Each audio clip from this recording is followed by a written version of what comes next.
Hey guys, Steve Reed here with SAPT, and I just want to give some quick tips and considerations on a fantastic unilateral upper body pressing exercise, the landmine press. Most of you watching already likely know a lot of the benefits of the landmine press and why it's a good idea to do, so I'll save those benefits for the end for those people that are interested in understanding why it's such a great exercise.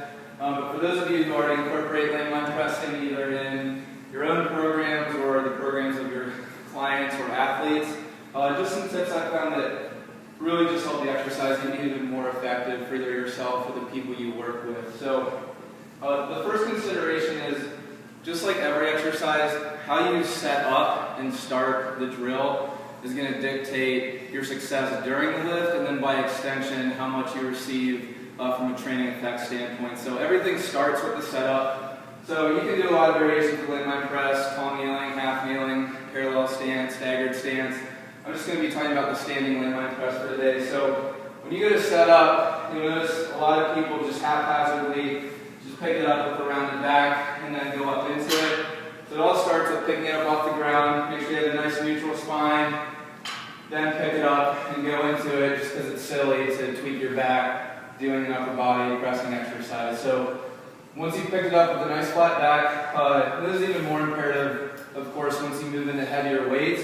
But we recommend starting with the bar in the top position. So use two arms to get the barbell up to the top, then get yourself into position, go to one arm, and then you're ready to go. Because if it's pretty heavy and it's challenging, and you start down here, it's going to be a lot more stressful on that shoulder joint. So use both arms to get it up there, and then you'll get a little bit of an eccentric preload to come down and then help you go back up into the top position. So set up well, start at the top, and then two, it is a shoulder-friendly pressing exercise, but just like everything, if you do it wrong, it's not going to be very shoulder-friendly. So one thing we see a lot of people do is when they come down, they really let their shoulder roll forward in the socket. What I mean by that is they'll come down and that shoulder will come way forward, and then they're pressing back up. So just set up in a way that you come down just about right here, don't let that shoulder roll forward,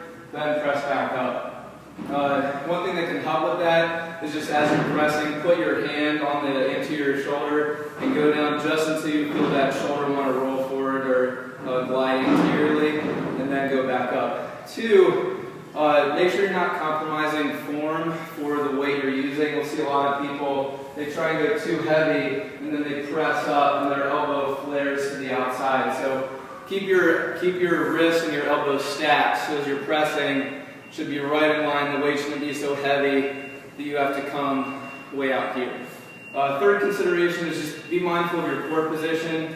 This is especially important for those who have extension-based back pain, where they live with their butt sticking out and a tall chest. So when you go set up, make sure tuck your pelvis just a little bit under you to get to neutral. Put your other hand on your ribs to keep them down, so you're pressing from the neutral spine and you're not overextending like that.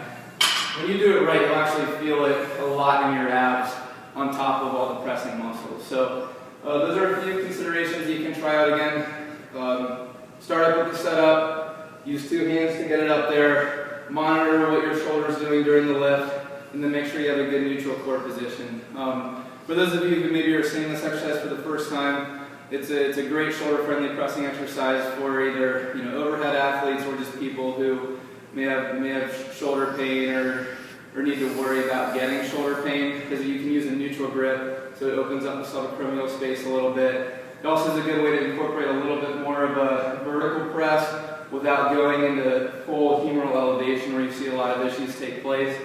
And then it can also be an issue even just for the meatheads in the crowd that are looking for a different pressing alternative.